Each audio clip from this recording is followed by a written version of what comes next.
जिसमें ये दोष 18, इसे प्रमाद कहते हैं, मद कहते हैं, ये निश्चित उसका पतन करा देते हैं। पहला,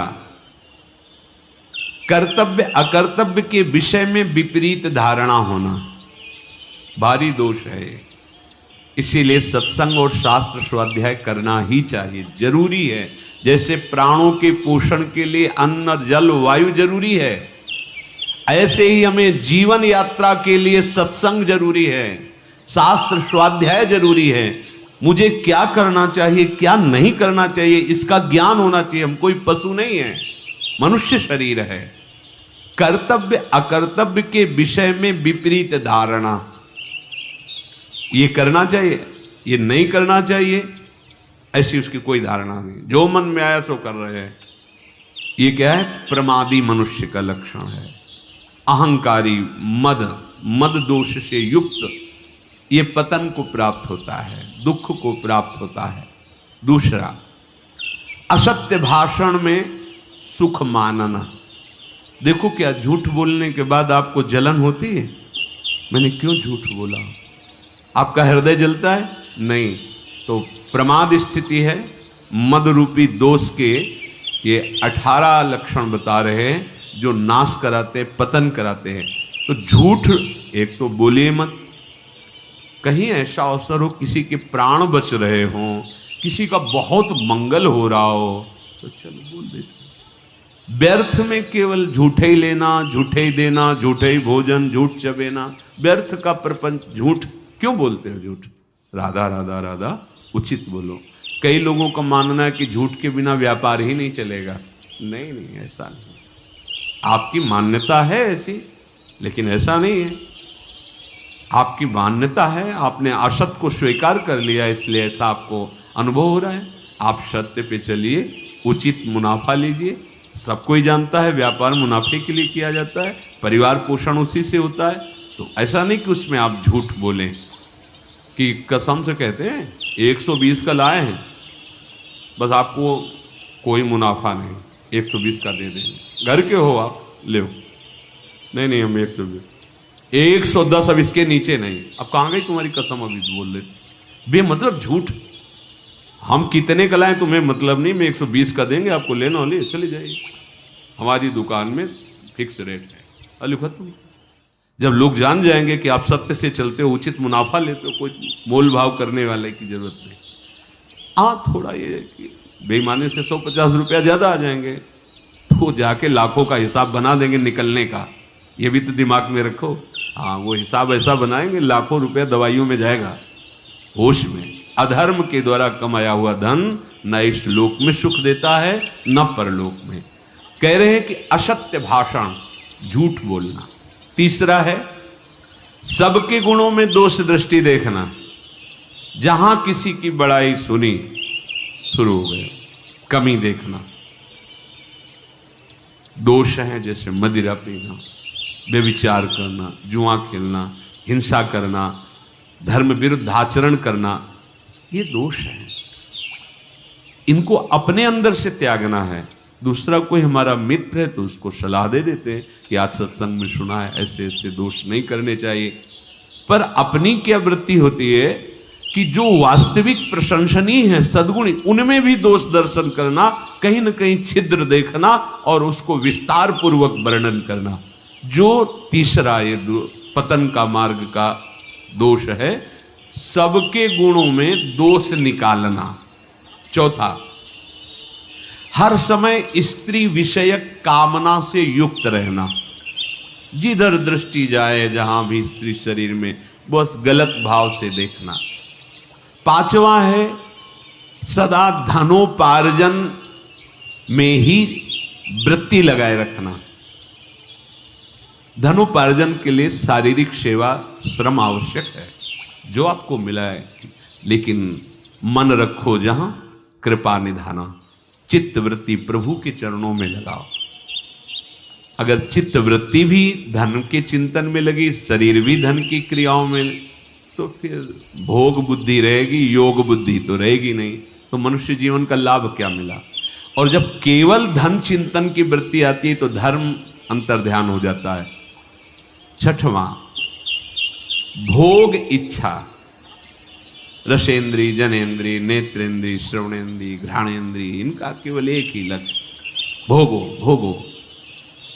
हम भोगों को नहीं भोग रहे, भोग हमें भोग रहे हैं, प्रतिपल हमें नष्ट करते जा रहे हैं। आयु, शक्ति, श्वास सब क्षीण हो रही, समझ में नहीं आ रहा, बस भोग चिंतन नहीं।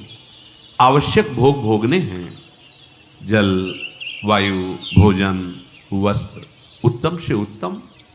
जो धर्म विरुद्ध भोग हैं उनका त्याग, धर्मयुक्त विषयों का सेवन करते हुए प्रभु की तरफ चलना है। हमारा लक्ष्य प्रभु है।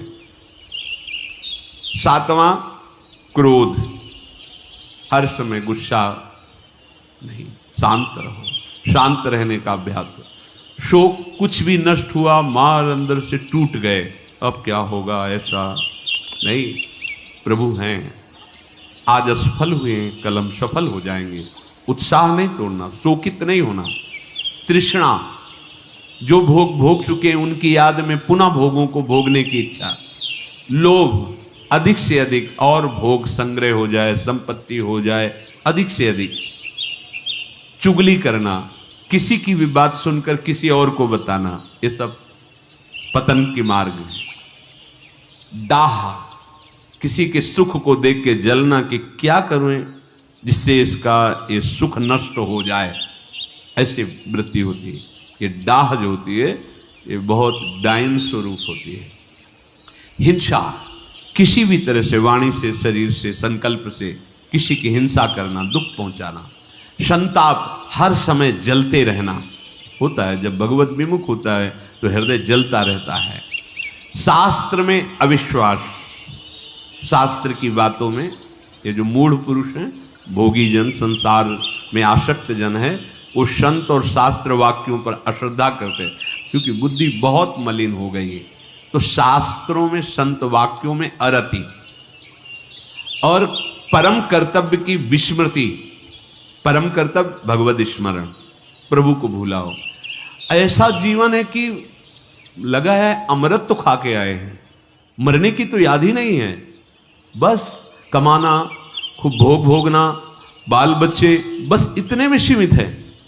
अरे भाई, ये तो यात्रा है, लेकिन लक्ष्य कहाँ है, जाना कहाँ है तुम्हें? कुछ क्षण के लिए तुम्हें है। ऐसे ही ब्रह्मलोक से देखो तो यहां कुछ क्षण जैसा लगता है। एक बार वो महाराज रैवत, बलराम जी की प्रिया का क्या नाम था, रेवती जी, महाराज रेवत, वो ब्रह्मलोक गए कि ब्रह्मा जी से पूछ लेते, कई राजकुमार देखे थे, उन्हीं से पूछ ले, तुम भाग्य में कौन सा दूल्हा लिखे हो, सीधे बता दो, हम कहाँ ढूंढे। वहां गए तो वहां नृत्य हो रहा था। थोड़ी देर रुके रहे, जब नृत्य आदि हुआ तो ब्रह्मा जी को प्रणाम किया। कैसे आए? बोले पुत्री ब्याह योग्य है, तो 2-4 कुल के राजकुमार देखे हैं, उनमें से कौन है आप ही बता दो, क्योंकि भाग्य रचयिता तो आप ही हो। तो उन्होंने नाम बताया कि अमुक अमुक राजकुमारों को। अरे बोले, पता है उनकी कुल परंपरा नष्ट हो गई। बोले क्यों?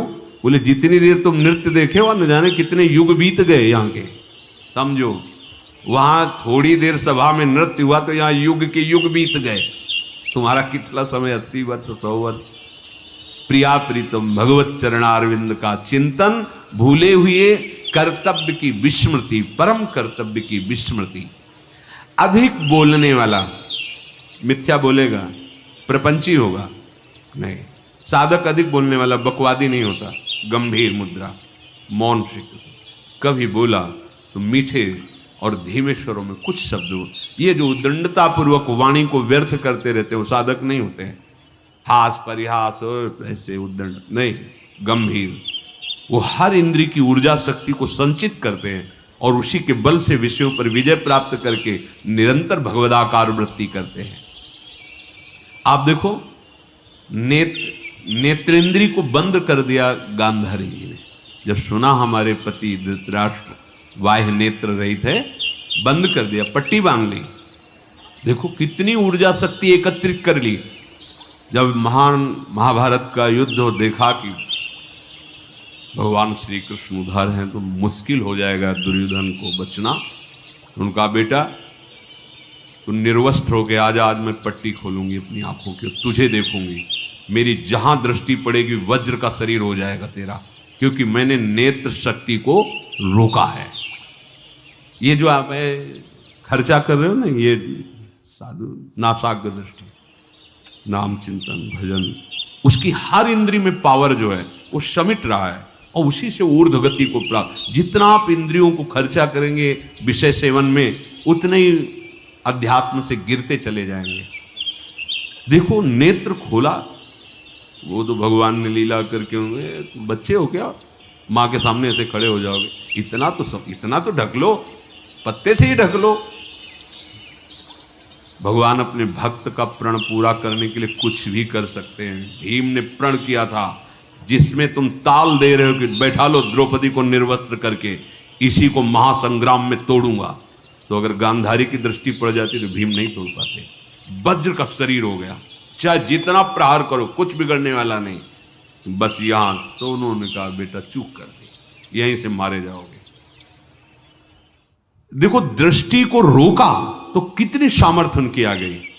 पहले जैसे ऋषिजन थे, बोल दिए सहज में कि ऐसा ही होगा, वैसा ही होगा, क्योंकि वो कभी झूठ नहीं बोलते, कभी वाणी को व्यर्थ नहीं बोलते, क्योंकि उनकी जितनी वाणी की सामर्थ्य है वो सब संचय करते थे, सत्यवादी थे, निरंतर मंत्राकार वृत्ति रहती थी, तो उनकी वाणी सत्य होती थी, उनका निर्णय सत्य होता था, उनका दर्शन सत्य होता था, उनकी चेष्टाएं सत्य होती थी। यहां कह रहे कि जो अधिक बकवादी है, बहुत सावधान। उपासक चाहे स्त्री शरीर हो चाहे पुरुष शरीर, सबसे ज्यादा वाणी से अपराध होता है, इसको मौन रखिए। आवश्यक है तो उत्तर दीजिए, नहीं तो मौन शांत। फिर आप देखिए आपके मंत्र में बार बार वृत्ति। ये तो जो भजन करते हैं, देखो आप भजन जब में आपकी जब रुचि होगी तो बोलने की इच्छा नहीं होगी, अगर आप बोलना भी चाहोगे तो एक जलन होगी, ये क्रम रुक जाएगा जो चल रहा है। और अगर बोल पड़े और थोड़ी देर रुचि ले ली तो आप देखोगे मंत्र उसमें विक्षेप पड़ रहा है, वो रुक भी सकता है। बहुत सावधान।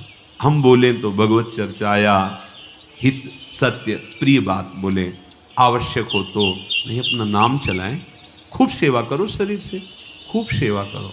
ये जो लोग कहते हैं काम करते हुए भजन नहीं होता, अभ्यास ठीक नहीं है, इसलिए ऐसा है।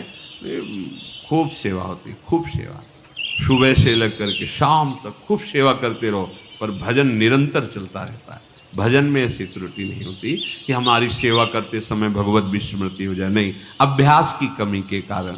तो अपने को बड़ा समझना, अपने को श्रेष्ठ समझना, जिसमें ये दोष 18 हैं, वो पुरुष निश्चित पतन हो जाएगा, निश्चित। वो जिसे नाश शब्द कहते हैं, नाश का मतलब होता है स्मृति का नाश, आनंद का नाश, उन्नति का नाश, जो आपको मानव देह में परम लाभ मिलना था उससे आप पतित हो गए।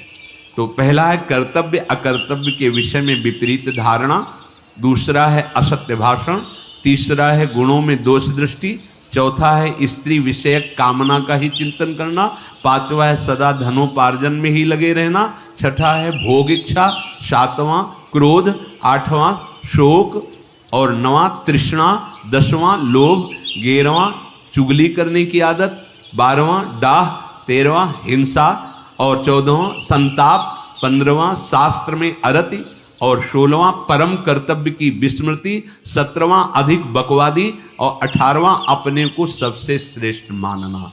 इन 18 दोषों से अपने को बचाकर अपनी उपासना को परिपक्व करे। भजन करना कठिन, करके बचाना कठिन, बचा के पचाना कठिन। पच जाए तो सिद्ध पुरुष हो जाए, भगवत साक्षात्कार हो जाए। पहले त्रिगुण के रचे हुए तीनों देह, तीनों लोक, इनसे राग रहित होना, ये बड़ा ऊंचा महाभाव महाप्रेम है। रसम राधायामा भजत किल भावम ब्रजमणौ, ये बहुत दिव्य भाव है। इसका बड़े बड़े महापुरुष जन भावना भी नहीं कर सकते, ऐसा एकांतिक रस वृंदावन का है। वैकुंठाधिपति भगवान नारायण, उनके पार्षदों का अपार वैभव सुख यहाँ के सखा भाव वालों को भी नहीं रुचता है। ब्रज के सखा भाव वालों को भी वैकुंठाधिपति का वो महाऐश्वर्य महामहिम रुचता नहीं। फिर आगे वात्सल्य और कांता भाव तो कहना ही क्या है, फिर ये तो महामाधुर्य रस है, महाप्रेम, परम आनंद मोद। तो जिसके हृदय में सत्संग से बात बैठ गई कि तीनों लोकों में कहीं नित्य सुख नहीं है, अनित्य माया रचित, माने दिखावा, दिखाई दे रहा है नहीं।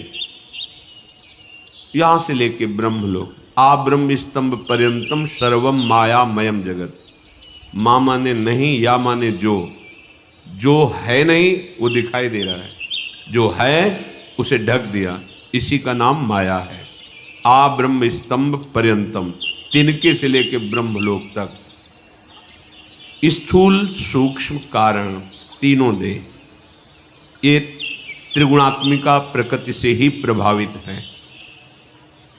उपासक जब इस कोटि का चिंतन करता है कि तीनों लोकों के भोग सुखों का त्याग विश्ववत, ब्रह्मादिक के भोग सब विषम लागता है, और तीनों देहों से अपनापन खत्म, स्थूल सूक्ष्म अंतःकरण आदि कारण स्वभाव, ये बहुत बड़ी बात हो गई उपासना की। ये इसीलिए गुरु कृपा, रसिकों की कृपा, श्री जी की कृपा मनाई जाती है। तीनों शरीरों से राग रहित होना बहुत कठिन है। यद्यपि कहीं कोई बंधन नहीं, हम ही ने स्वीकार किया है, अस्वीकृति होना बहुत कठिन है। स्वीकृति हो गई, मैं स्त्री हूं, मैं पुरुष हूं, मैं गोरा हूं, मैं काला हूं, आदि आदि। स्वीकृति हो गई मन में तदात्म, बुद्धि का निश्चय, मन का संकल्प विकल्प, चित्त का चिंतन, अहम का कर्ता भोक्ता भाव, स्वीकृति, ये मैं ही हूं, मेरा स्वभाव, ये हमारी गलत स्वीकृति हुई है। स्थूल में, सूक्ष्म में, कारण में हमारी गलत मांगे, इंद्रियां मन करने लगे कि बाह्य भोगों में परमानंद है, ये भ्रम बैठ गया। जो भ्रमित है उनको ये बात ही समझ में नहीं आएगी, ऊपर से निकल जाएगी। अध्यात्म है, ये सत्य सच्चिदानंद प्रभु का मार्ग है, मायाकृत मार्ग थोड़ी कि तुम्हारी प्राकृतिक बुद्धि इसमें निर्णय कर पाएगी। जब तक भजन के द्वारा असाधनों का त्याग करके ये अंतःकरण पवित्र नहीं हुआ, तब तक इस बात की सोच भी नहीं आएगी हृदय में। पर बड़े भाग्यशाली हैं अपने लोग कि अपने को कथन श्रवण करने का सौभाग्य मिल रहा है। श्रीपाद कह रहे हैं, प्रकृत्यंतम गत्वा जड़ मनित दुखात्म सकलम। अनित माने झूठा, जितना कुछ ये रचना है ये सब मिथ्या है। वेद भी कहते हैं, उपनिषद भी, ब्रह्म सत्यम जगन मिथ्या। भगवान शिव भी कहते हैं, उमा कहो मैं अनुभव अपना, सत हरि भजन जगत सब सपना। ये अनृतम झूठा है। कहाँ लग रहा है अपने को झूठा है? स्वप्न कहीं झूठा लगता है स्वप्न देखने वाले को, जगने वाले को झूठा लगता है। जो जग गया तब उसे मिथ्या लगता है। तो जिसके हृदय में शुद्ध सच्चिदानंद ज्ञान का प्रादुर्भाव हुआ, वो देख रहा है ये संपूर्ण जगत सत्य है, इसमें तो ब्रह्म, और ये जो नानात्व तो है ये भ्रम है, ये झूठा है, ये जड़ अनृतम दुखात्म शकलम। इसका जितना तुम चिंतन करोगे तुम्हारी बुद्धि में जड़ता आने लगेगी।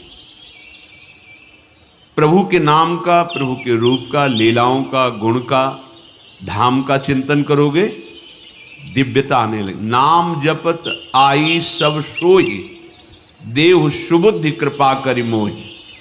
जैसे जैसे नाम जप करोगे सब ज्ञान प्रकट होने लगेगा। भगवद आश्रित होकर नाम जप करते हुए असाधनों का, धर्म विरुद्ध आचरणों का त्याग, तो पवित्र बुद्धि से फिर ये बात आपको समझ में आएगी। संपूर्ण जगत कैसा है? दुखात्म सकलम। भगवान कह रहे दुखालयम अशाश्वतम। जो भगवान बोल रहे हैं, महापुरुषों को वही अनुभव हो रहा है।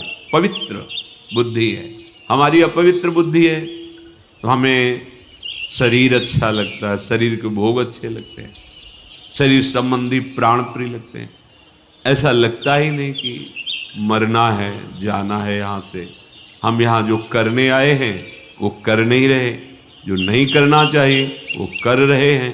तो मृत्यु की बात सोचते ही भयभीत हो जाओगे। देखो अंदर बातें बनाना अलग बात है, अहंकार से कुछ भी बोल दो, लेकिन एकांतिक हृदय में चिंतन करके देखो मरना है, कैसा लगता है? भयभीत हो जाओ।